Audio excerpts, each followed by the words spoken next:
It's such a thrill to be here with Katie and Tahmima. And I think you should know, if you haven't read both of these extraordinary novels, um, their tones are very different, and yet they have a lot of similarities. And the Center for Fiction called this event Women in Power. And yes, that's certainly part of it. But what I wanted to start with was talking about a really specific aspect of power, which is charisma.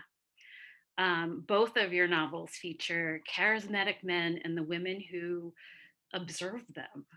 So, can you both tell me about the power of charisma in your novels?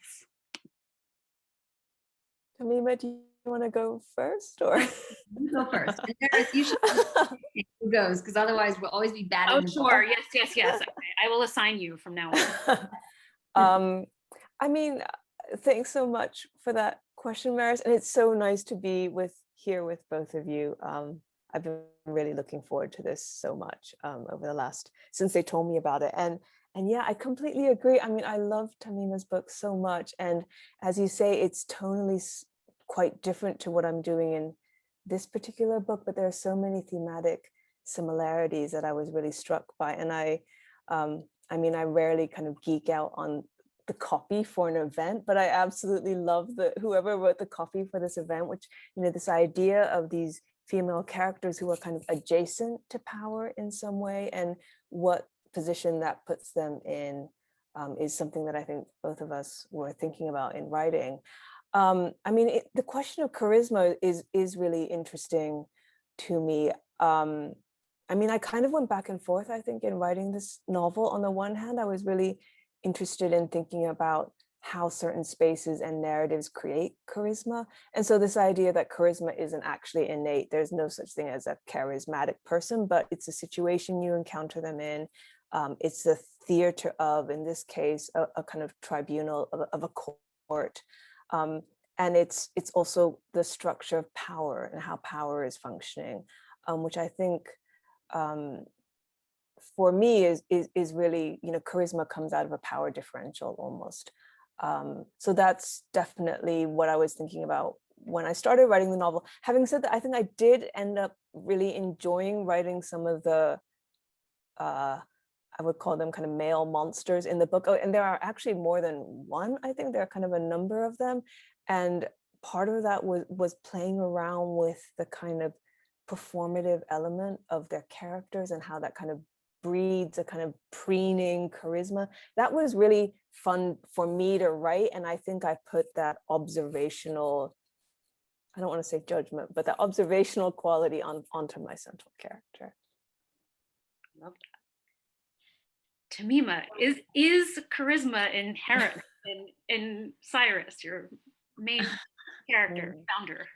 Well, I also want to say that I'm so thrilled to be here, and I just adored Katie's book so much, and I've been talking about it ever since. And there are just like scenes in it that have haunted my dreams that I just cannot stop thinking about. And I do think, I was kind of thinking about, as I read it, I was like, there is like, and I say this in the most loving way, like there is like ice in your veins, like to be able to write these characters. Like I was like, how do you go there? And I just, and those sort of like charismatic male sort of despotic figures, and you did that so well.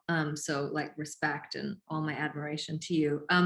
So one of the characters in my novel is called Cyrus Jones, and he is, yes, you could call him charismatic, but I think he is also produced by the kind of ideas that we have of a male prophet or a male messiah. And he doesn't really actually have to do much. He just has to give off certain signals of charisma or signals of that kind of magnetic quality. And I think that society just does the rest for him, because we sort of, we lift up male visionaries. And in this case, he becomes the CEO of this company, and the company becomes really successful. And it's a tech company that sort of slightly turns him into a cult-like figure. And he kind of steps into that So I think it's like maybe 20% him and 80% the things that we like to project onto, you know, beautiful and articulate and intelligent men. Sure. And tell me about writing a narrator who is observing this theater. If you want to start, Tamima, we can go back. Oh, sure. Yeah. So the story is told from the point of view of Asha, his wife and the startup wife, and she's the narrator. I mean, the thing is that Asha is the one that kind of creates Cyrus's persona. And the story, the novel is about her journey from really kind of worshiping and being in love with this man and building an AI platform that kind of lifts him up, and then her trying to get her power back from him. So we're kind of watching this whole thing unfold. I think one of the really funny things that has happened is that people have violent anti-Cyrus responses. And I feel like the younger the women are, the more they hate Cyrus, because they think, why is she with him? You know, whereas I wrote Cyrus in a really affectionate way. I didn't mean for him to be a kind of evil megalomaniac. But I guess you can read into that what you will. I think possibly younger women are sort of less tolerant of that kind of male privilege and arrogance than I was. I was like, hey, that's just how a lot of people are, and he's kind of sweet. But yeah. That progress? I hope so. Me too. Katie? I mean, I was just listening to Tahmima talk about crafting that character. And of course, what makes Asha so interesting is the way she's complicit or has almost authored him in some way, right? She's actually made him, and it's almost more than enabling him. She's produced a situation. And I think one of the things that the novel is so smart about is a kind of female complicity in these stereotypes or models of male charisma, or the way that these female characters are implicated in that. And I think, you know, that's definitely something that I was also thinking about. I don't think my character has quite as much authority as Asha does, who is a really brilliant woman, but she is literally the mouthpiece for some of these people. She's speaking their words. And I think one of the I hate using the word journey in relationship to the character, but one of the movements that she makes in the novel is that she comes to stop, you know, she thinks of herself as an almost neutral instrument of the court, an almost depersonalized, consciousness free zone. And ultimately she understands that actually she is implicated, that she's part of an institution. Being part of an institution, you know, serving these men, it actually has a psychological effect, it has an ethical and moral effect on her character. And so I think ultimately at the end, in a lot of ways, I think our characters make a very similar move, is that they have to learn to extract themselves from all of these narrative assumptions that they have been trained by the society that they live in to be to not only accept but also be complicit in. Yeah, tell me about both of the narrators' movements, not journeys, towards kind of creating boundaries. Is that should I Yes, start sorry, Katie, with creating? Oh, I love that question, because I'm so interested in the question of boundaries, and it's very tied up into the title of the book as well, which at one point I think I'd been playing with the idea of intimacy in the singular, and then it became intimacies in the plural. And in part, I think that's because as I kind of sat with a book, and I don't know, Tahmima, if you have this, but you kind of write the thing and then you sit with it and you kind of realize what you've written, and it's often not what you thought you were writing at all. And I realized that actually I'd written so many scenes of sexual harassment and sexual intimidation into the book because it is a book about power, and because that is so often how power manifests, particularly in the life of a female character. And so I realized that intimacies in the plural, the fact that, you know, we think of intimacy often as a desirable thing, as something that we covet or something that we seek with a partner, but it's also a form of violence. It can also be very much unwanted. And one of the things about the character is that she is thrust into positions of intimacy with people that she doesn't want to be intimate with. And that's not just physical, that's also in some way psychological. By speaking the language of these people, she's somehow sharing some space with them. She's inhabiting them, or they're inhabiting her in some way that she doesn't want to happen. And so, but how does she draw that boundary? I don't know if I have a very good answer. I mean, I think towards the end of the book, I had the feeling that I needed her to take an active step out of her passivity and make a decision and draw a line and say that this was no longer acceptable. But at the same time, I'm very interested in the question of what happens. You know, you have your big realization for your character, but then what happens after that, and how does that character move forward into the world, is almost equally interesting or more interesting. And one big challenge for me in writing the book was obviously the movement that the journey the character makes is to say, I'm not going to be part of this institution or whatever. But that's in real life terms. You exist in the world, and you have to accept that you are part of the world, and that the world marks you. And so I tried in the end of the book still to have her kind of take a step forward back into the world. And Tahmima, it's really interesting hearing you talk about how, you know, you didn't conceive of Cyrus as a kind of ultimate terrible male partner, and I but that you felt that younger women in particular were having a very strong reaction to him. It's interesting because when I wrote this book, there is a male kind of you know, object of emotion or feeling for the central character, and I know that a lot of people are very troubled by how that character behaves. And I think it was one of those things where, you know, my character almost has an excess of empathy, which is, I think, a flaw in the writer. And one of the boundaries is to learn to draw a line around your empathy and see it's not always useful. But she can almost see why he might do the things he does, as I can. As a writer, I can imagine many plausible circumstances in which he would behave in that way.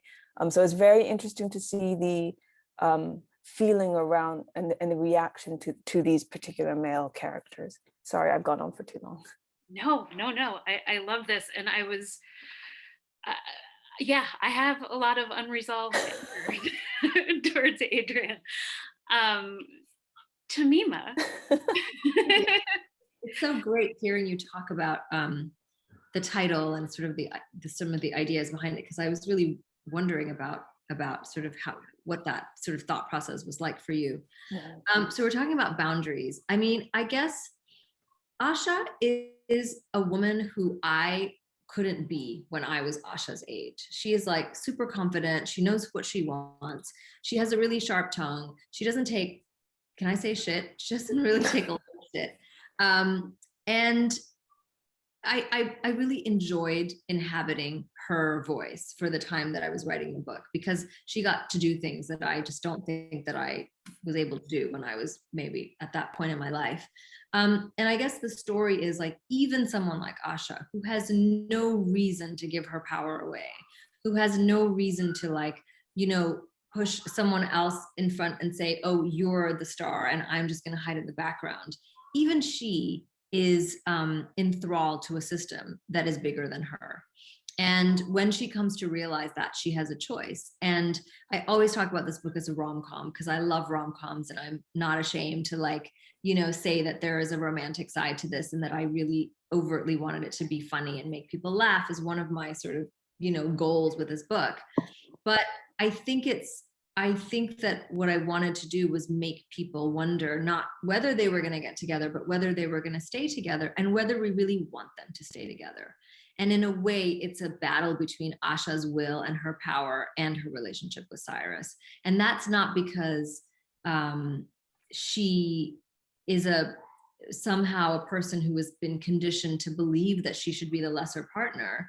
It's because despite herself and her education and her intelligence and her sass or whatever, she is just as much a product of the system as anyone else. And so that was kind of, you know, her sort of her realization, I suppose, which is when she finally has it out with Cyrus, and he says, well, you you made me. And she has to admit that, yes, she did. And then she has to decide what to do with that.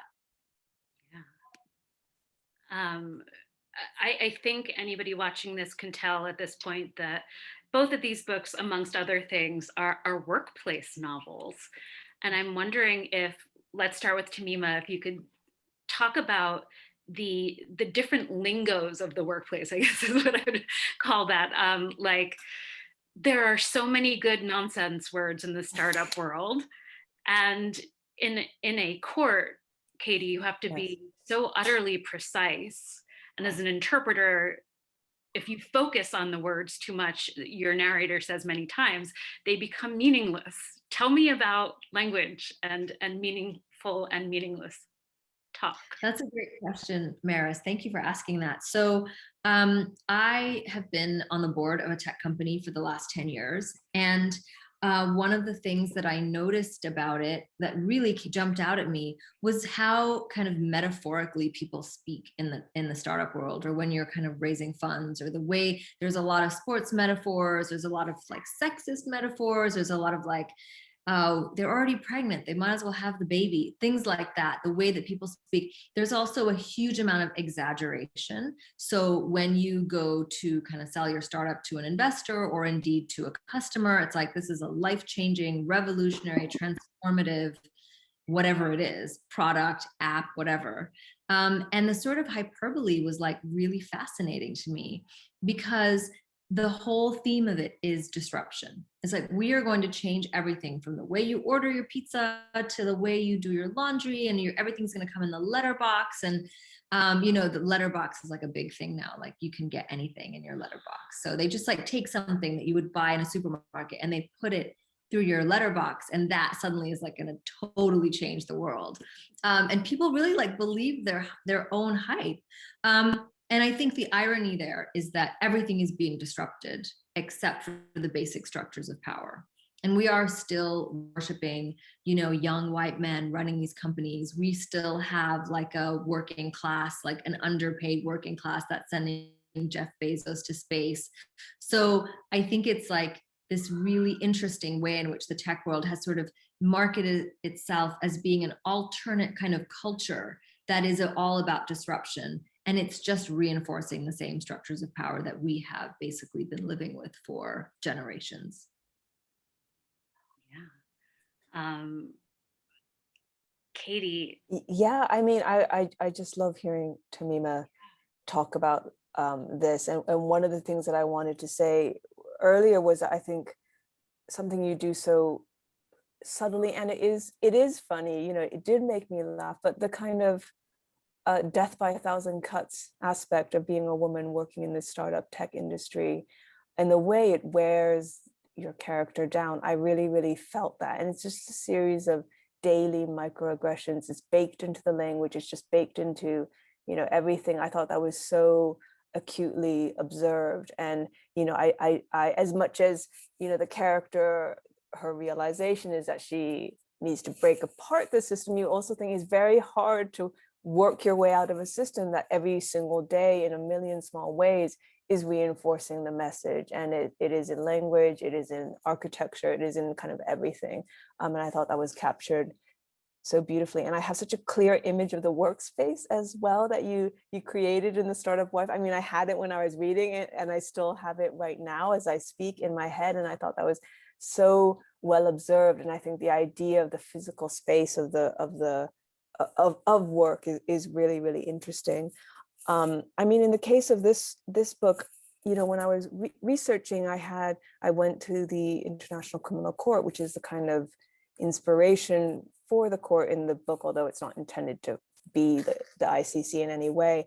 And I sat in on the trial of Laurent Gbagbo of the Ivory Coast, and it was a really I sat in for, I think, the whole week, which is 4 working days in the court, and they're longer sessions. I think they're 2 hours and 2 hours, so it's 4 hours a day. And I was listening and paying attention, but I realized how hard it was to acquire meaning from what was happening, because it was so granular and it was so partial. And so in my head, I thought, if I go for 4 days or a week, I'll have an understanding of what's happening in this case. And I understood that I understood nothing. And one of the wonderful things about the ICC is because of its commitment to transparency, they do make transcripts of all their trials available online. So anybody can download them. You can download hundreds and hundreds of pages. And it was really the work of prying open that workspace, that court space for me was actually through the transcripts and through the language. So I had, of course, a sense of the physical space from having spent a little bit of time there. But it was really looking at the language in these transcripts and thinking about the way people would use this very formal language in order to talk about things that were so intense, even for these very professionalized speakers, was something that contradiction between the limited range of language, because language is like this, but the language you can use in the court is like that. And similarly with in the startup world, you're making up words, you have all these things, but actually the language is quite impoverished in a lot of ways. And so the kind of gap between the impoverished language and then the magnitude of what it is trying to describe was something that really stayed with me, and it kind of, I think, worked its way into the kind of psychology of the character as well, who's only ever has a segment of understanding of a story, whether it's a story of what's happening in her romantic life or the story of what's happening in a trial. She only ever has like 15% of the story, and she has to kind of live with that, fragmented, partial understanding.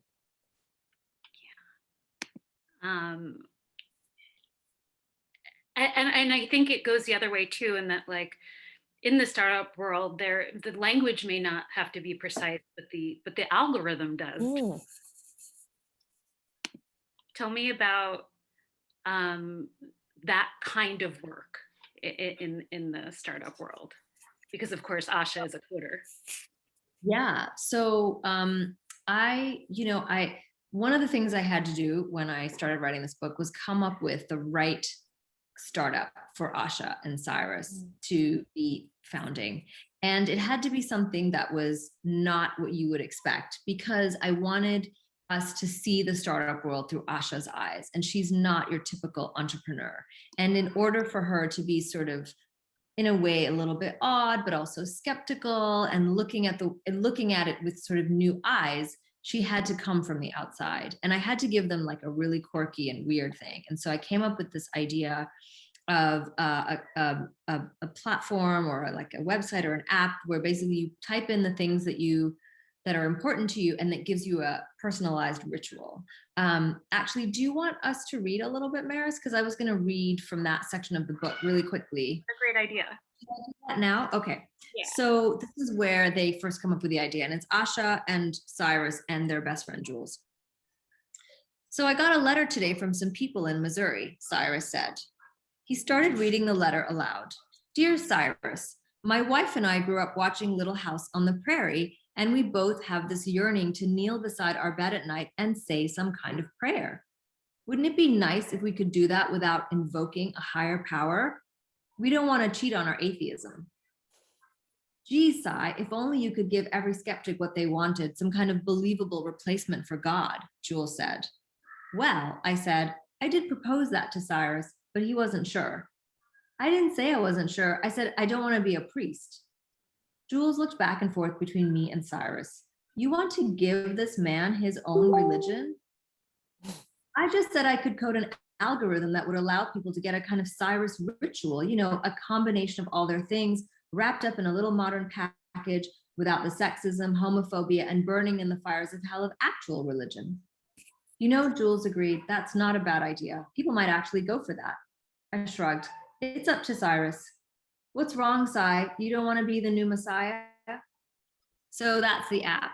And I just made Asha like clever enough to build it.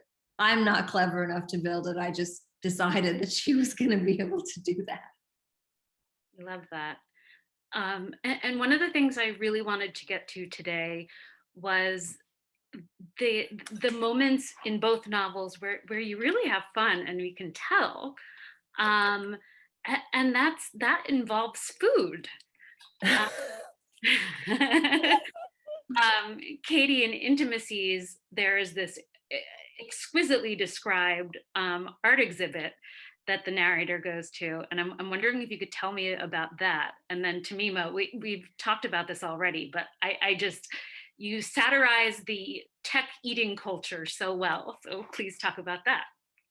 Maris, I love that question, but I love that you could tell where we were having fun, because I feel like that's just a sign of like a dream reader, really, because I had so much fun writing that entire scene at the museum. It was just, I mean, I think it's because I love food and I love spectacle, and I mean, and it was maybe a little bit satirical, although I think from my limited time in the art world, not at all implausible. I mean, I always knew, you know, I often write in this a separation. My last book was structured in the same way, but there's like a thing in the middle that kind of is a hinge between two halves of the book. And I always knew that I wanted to have some air circulate in the middle of the book, and that I was going to use the museum and the exhibition in order to do this. And I love writing about art. I feel like it tells stories in ways that are really different to the ways that, you know, that a novel often does. And in particular, you know, art comes with a context, and it comes out of an institution, and there are gatekeepers, and there are people who decide what's in and what's out, and what's valuable and what's not valuable, what is worthy of study and what is not worthy of study. So I felt like all the kind of power differentials that I was interested in elsewhere in the novel could kind of come out and play a little bit in this scene. And so I had the idea of this exhibition that's called Slow Food, which is Dutch still life golden age paintings that are all pictures of food. And then because I wanted it to be an opening and to have these kind of wealthy patrons there, I had the idea of a kind of food artist who would create replicas of the paintings that would then be the dinner. And so, yeah, there was something about kind of creating a tongue-in-cheek spectacle, and then having these, so, you know, apparently characters would think of themselves as in some way refined or controlled in their tastes or and appetites, kind of reaching through and sawing these things to bits and like gnawing on a big, I don't know, chicken drumstick or whatever it was. Something about that appealed to me, and it felt like a moment, you know, to think about things that are elsewhere in the book, but in a slightly lighter register. And I also really love writing. I love reading about food. I don't know that I write about food that often, but I absolutely love reading about food. I think because it has such a kind of confusing, you know, food tells us a lot about culture. It tells us a lot about domesticity, about power, about all these kinds of things. You know, food is such an output of a society and of a culture. But at the same time, I have such, you know, I do have associations of warmth and almost home from food, and home is an important thing in this book. So to be in this kind of context where food has been kind of extrapolated and turned into conceptual art, what was a way of thinking about how alienated this character has become. Wow, I love that. And I love that scene. It was so brilliant. And I love the way you talk about putting air in the middle of the hinge, and that's amazing. So I have a story, which is that I was at a tech conference a few weeks ago, and there was a session on food tech, okay? And there was this guy, he's like 12 years old. I mean, he's not actually 12, but he's like 20 or something. And he's found a way to take vegan, like fake meat, and then put cell-grown fat into the meat. So the fat, and he believes that the thing that gives food its flavor is animal fat, and that it cannot be replicated in a vegan form. But you can take cell-grown fat, which is not, it's originally derived from an animal, but it's not, no animals are like killed in producing that fat. So it's not technically vegan, but so he basically grows fat in his lab, and then he injects it into vegan protein. And he thinks like this is the future of food. And this is the kind of thing that I just love so much, because for all that I was like satirizing and making fun of and critiquing the tech world, I find the inventiveness and I find the playfulness like really fascinating. And I found this and this idea like so interesting, which is that he wants people to stop eating factory farmed meat. And if he has to like grow the fat in a lab and inject it into like your veggie burger so that it tastes real, he's totally going to do that. And the whole ecosystem around him is going to like fund him to do that. Like food tech is one of the biggest, fastest growing sectors of like tech investments, because we know that the planet is in crisis and people's attitudes towards meat are changing. And so you take this kind of like societal shift and you take these like young, ambitious, mostly men, and they just create the most, sorry, I have like a bug or something on my face. They just create the most outlandish things. So I just wanted to give a little hint of that in the book. So I didn't have an idea that was that good, but I certainly played around a little bit with other sort of food related things. Can I quickly ask Tahmima a question? Because I think it's something that I have often asked myself about putting art into books. So like I think Rachel Kushner in The Flamethrowers does such a brilliant job of inventing artworks that feel 100% plausible as artworks and also represent something about the culture of the time. And I feel like you managed to do that as well, but with inventing these tech startup ideas throughout. And I know I just totally broke protocol, Maris, and Oh no, please. I was like, sorry, but I was just so curious, like, No. I was just so curious, like how, I mean, I guess, how did you come up with those ideas is a really silly question, but, you know, in generating those ideas, you know, how did you know what was right, what was worth putting in, what didn't quite feel right? I mean, I just came up with it because I put Asha and Cyrus in this tech incubator called Utopia, and Utopia is full of like apocalypse preppers, basically. So they're like, what are we going to need when the world ends? And obviously food is one of those things, and maybe religion, which is why they're invited to join. And then there's all kinds of slightly silly ones, like there's vitamin vaping, and then there's like a totally silent vibrator that you can like wear around the house and just kind of, you know, enjoy. And so it was just one of those things, and I got kind of obsessed with it. So I created a fake website, and I made logos for all the companies, and they're like little descriptions as if they're real. And then I've occasionally sent the web address to people and not told them that they were fake, and just to see what they would say. So it's just like this very silly, fun thing that I did. And it was again, like you were saying with your art and food scene, it was one of the most joyful parts of writing this book, which was just being really playful and coming up with just, you know, whatever kind of I imagined that these people, these apocalypse preppers would be into. Yeah, both provide plenty of laughs and maybe time to ponder the obscene wealth that is floating around in the world. Speaking of that, I think another thing that I think really unites your novels, even though they're different tonally, is that there is a palpable perception of dread throughout both. And I'm wondering if, Katie, you could start and talk about how you create that sense and how you keep it going in a narrative.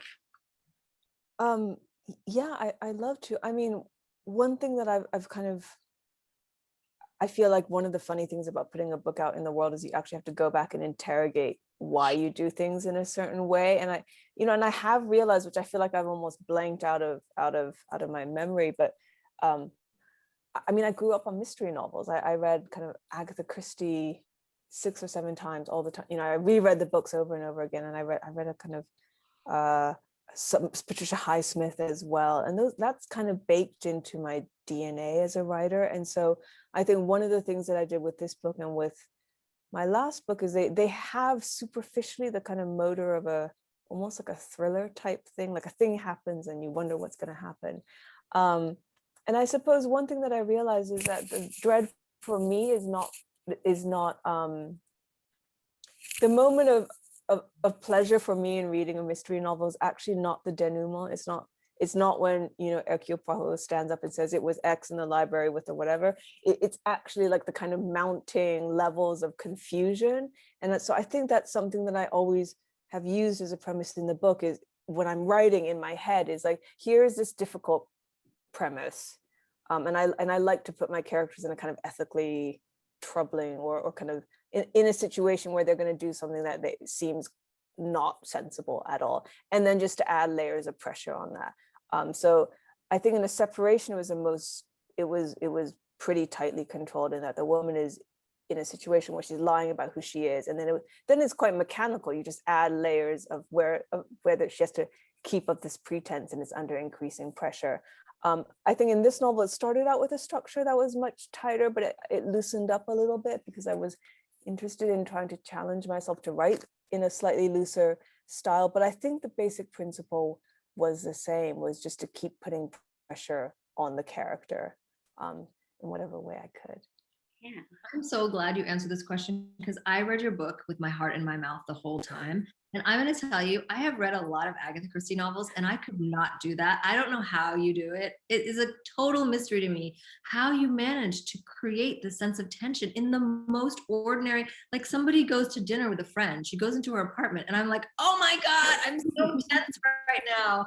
Honestly, I think it's because I'm a really paranoid and anxious person. I think that's the truth, is like just being inside my head is like living in a state of dread, is what I think. it is amazing. It is like a Thank I you. really Thank don't know you. how you do it.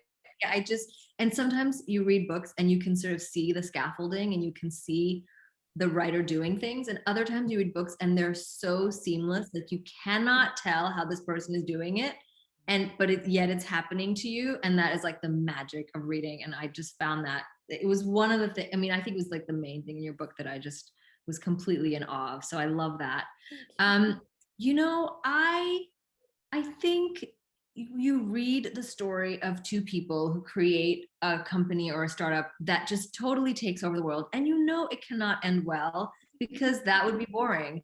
So I suppose that it was just that I had to take them up to such heights, both in their sort of romantic idealization of each other and in the sort of material success that they end up getting, that they just end up stumbling upon. So nobody imagines it's going to be that successful, but somehow giving people rituals and giving people something to hold on to that's meaningful just really captures people's imagination.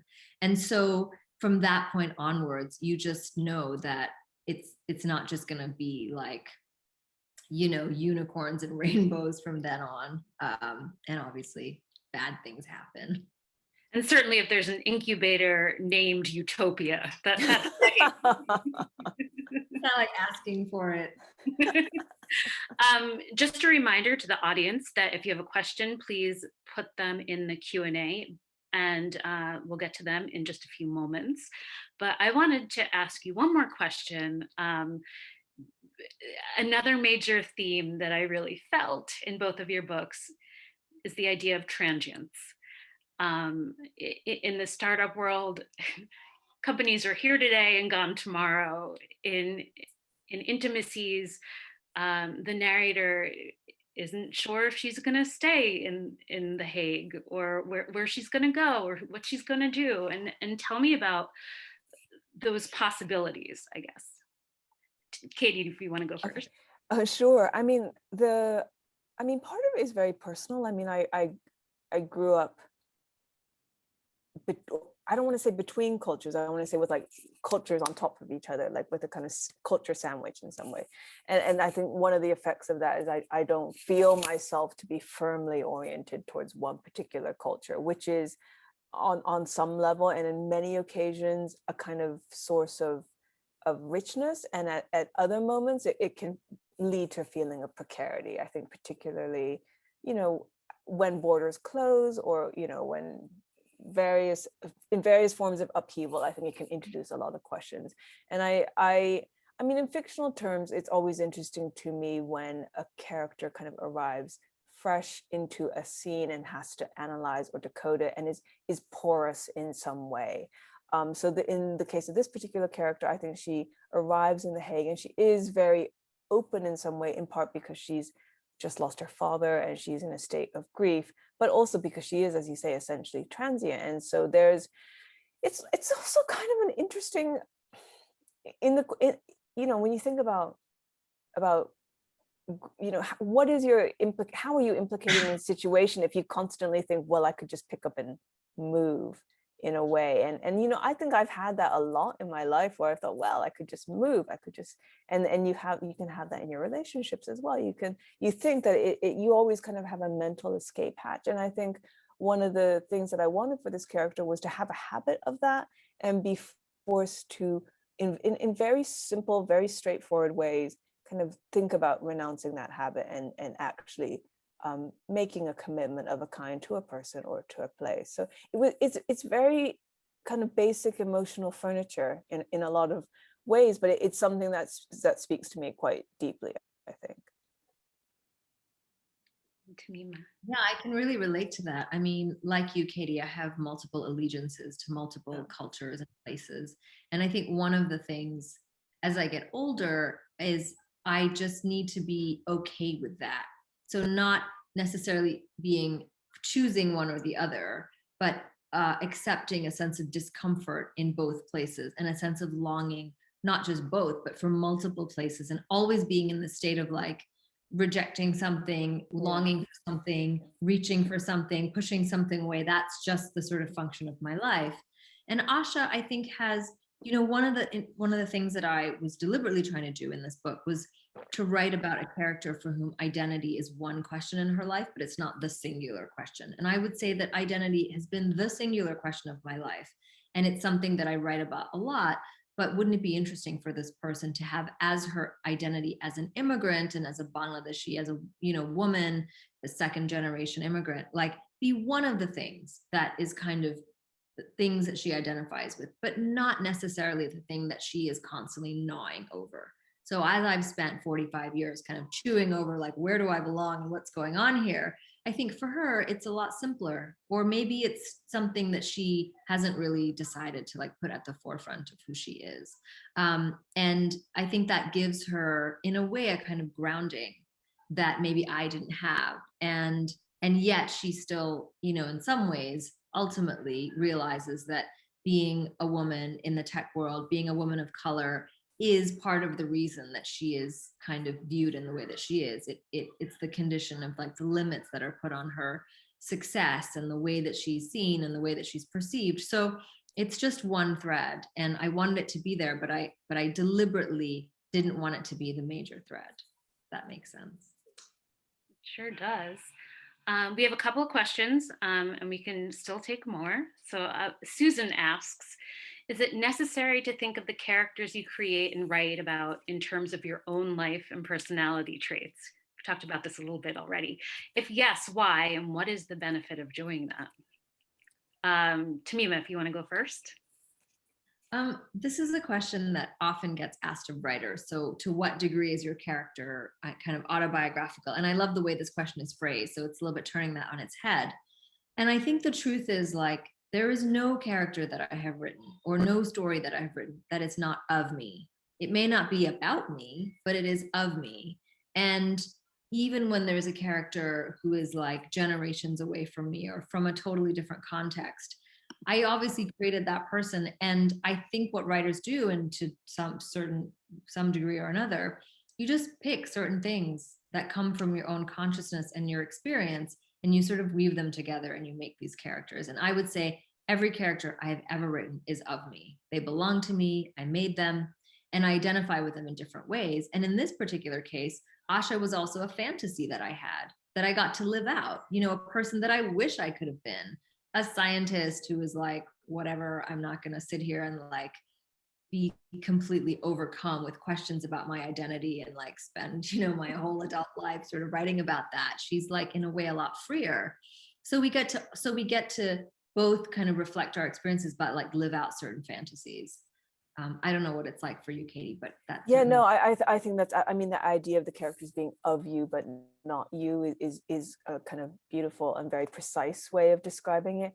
I mean, I one of the things that I discovered, and it took me a couple books to figure it out really, is that you are everywhere in your book. And it's very rarely in a character. There's very rarely a character that is the author. It can be the structure of the book. It can be a way of telling a story. It can be a way of avoiding a story, whatever, but you are in the book and you can't help that in some ways. And I have a lot of friends who are writers, and when I read the books, even if it has nothing to do with their personal life or their personal experience, I can see the imprint of their character in the book in some really, really fundamental way. And I think that's one of the joys of reading in a lot of ways, is an encounter with another mind. It is, and that is, you may think you are meeting that mind in the form of a character that you may think is an avatar for the author, but usually it'll just be in a set of preoccupations. And as I said, it can actually be formal, it can be structural, it can be,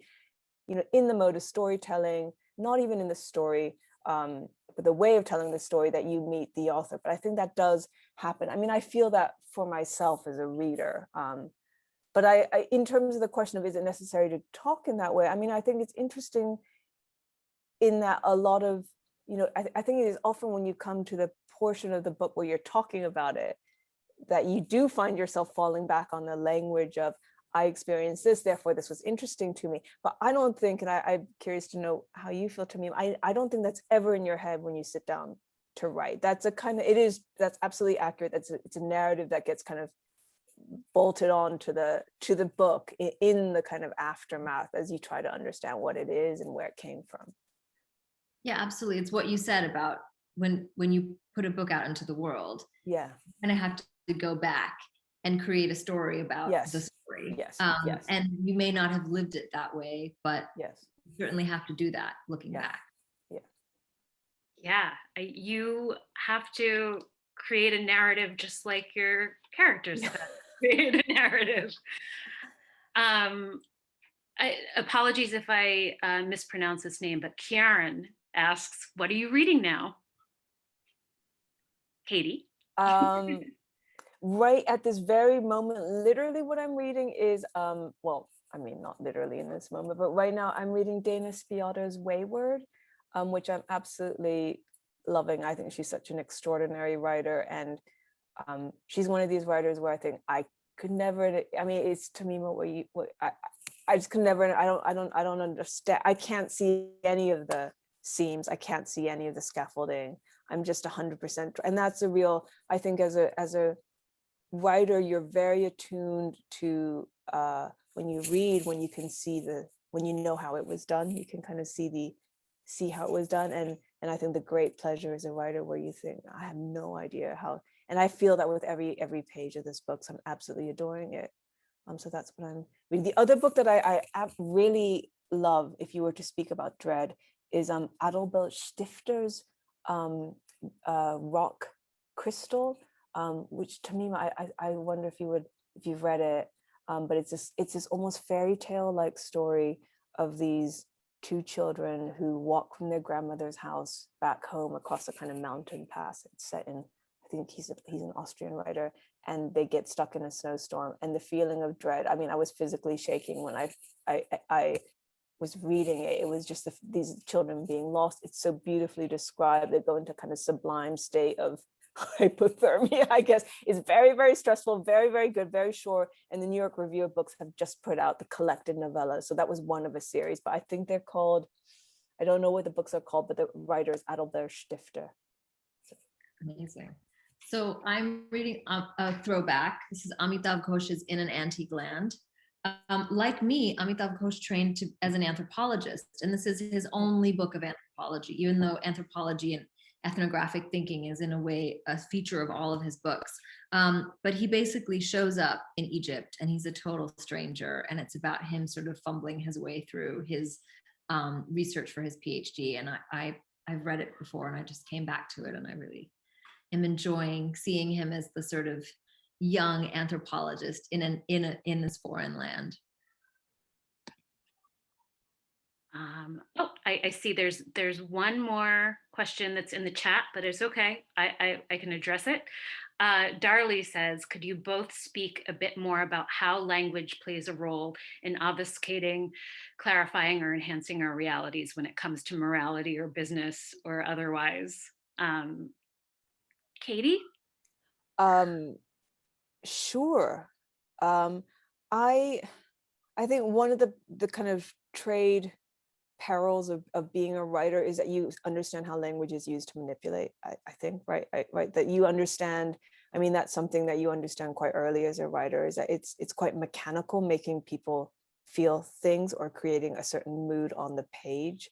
So I have a kind of distrust of language in general, and the starting point for this book was very much grounded in that. It was in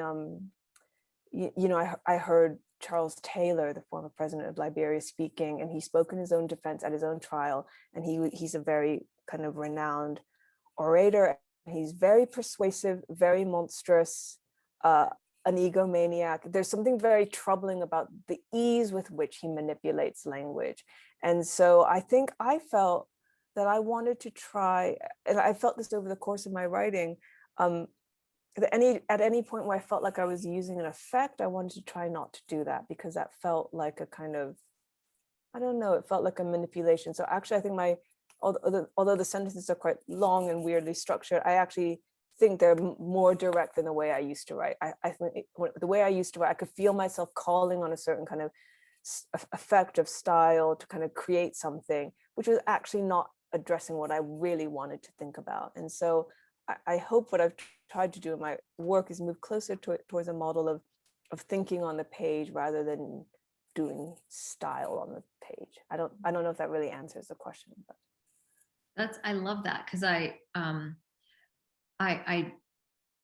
love hearing you talk about taking a slightly different kind of strategy almost with this book. And I definitely did that. I wrote 3 novels that were all set in Bangladesh. They were written sort of in a totally different mood, I suppose. And when I sat down to write this book, I was like, I'm going to write a rom-com, and what does it look like? And in a weird way, even though I was a little bit more deliberate this time, because with the other books, I didn't sit down and say, oh, I'm going to write like serious literary fiction set in Bangladesh, so it has to have this kind of voice. I just did whatever felt natural. The voice that came out in this book was much more the way that I speak. It was much more like, if you sat down and had dinner with me, I would talk like Asha. I would not speak like the voice in the other 3 novels, which in a way are voices much more sort of like historically kind of familiar to me. I come from Bangladesh, those novels were set there. You know, I have all these kind of interests in history and politics and how that affects kind of families and lived experience. But somehow by taking away any sort of like expectation of what I should sound like, I just ended up sounding more like the conversational me.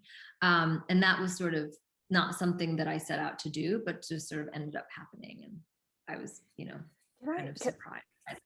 Can I ask, and I apologize because I know everyone except Maris did not, which is because she's so good at thinking about books. But I have a really vulgar question, which is, what was it like to pivot in that way? It's so different. And I just, like, as a writer, I'm like, well, how did you do that? I mean, I can understand the feeling, but the kind of stripping away of everything, and saying, I'm going to work with a different toolkit.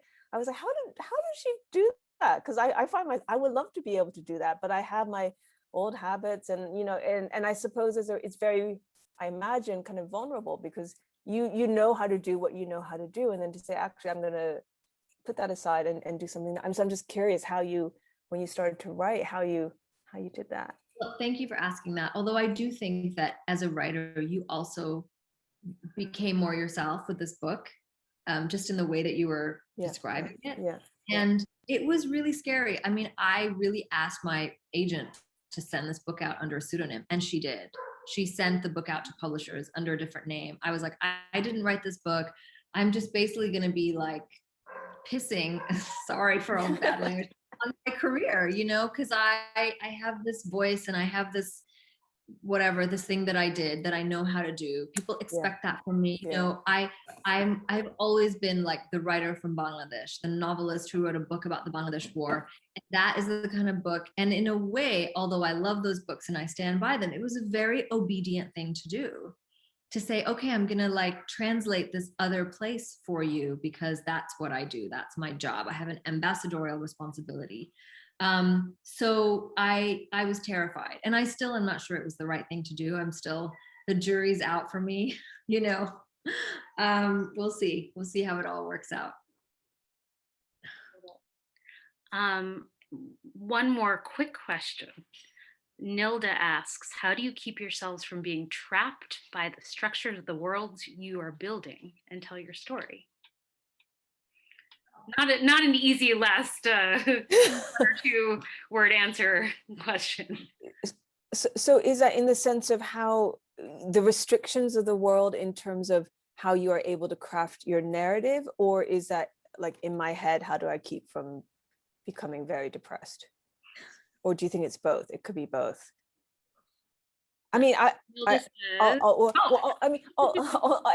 guess like for me, I find the kind of institutions and structures are very, very useful because they create something to think about, to maybe critique, and they help direct the narrative. Like there's a range of things that can happen because, this is how this institution functions. And so in fictional terms, I find that very, very, very useful. In personal terms, it's very strange. I don't really remember the writing of this book in some way. And I don't know if that's because a function of, I have children and there's a lot of life happening around me, and I don't have that kind of, I don't know what it is, but the dream of 8 hours at your desk and you're, where you just come up with your idea. It's just not like that. It's very chaotic. And so the kind of expulsion from the world is not something that I suffered from or had to figure out how to do. I was not like, how do I work my way out of the darkness of the material, because I was in my life. I don't know, Tahmima, how it's been for you. Yeah, that's a great answer. I mean, I feel the same way. I have young children, and when people ask me like, what's your writing ritual? It's basically like shooing everyone away and locking the door for 2 hours at a time and doing my best and sort of coming in and out. And I've never been a person who loved taking myself away from the world. I have a job, I work at a startup, I do all kinds of very mundane things. I write copy for like the products that come out of the startup. It's just like, this is what this keyword does. And I love that. I love being in the sort of midst of life and of ordinariness. And it all has to happen simultaneously. I can't be in one world and not have to come out of it like every few hours. I mean, I've resigned myself to that the writing has to happen from inside the life. And I think the kind of the romantic image of the writer is, of course I would love to have that like, I don't know, living on a cliff and doing something, but it's just not the reality right now. It would help if you were a man. I suspect it might help. I think that is a great question to end. Tahmima, Katie, thank you for writing these wonderful books and for talking about them so beautifully. And thank you to the audience. Please buy these from the Center for Fiction, please. And we'll see you. Maris, a huge thank you. And Tahmima, this was such a joy. Thank you both so much. Absolute thrill. I adored it. Thank you so much. So did Thank you for listening. Bye. Bye.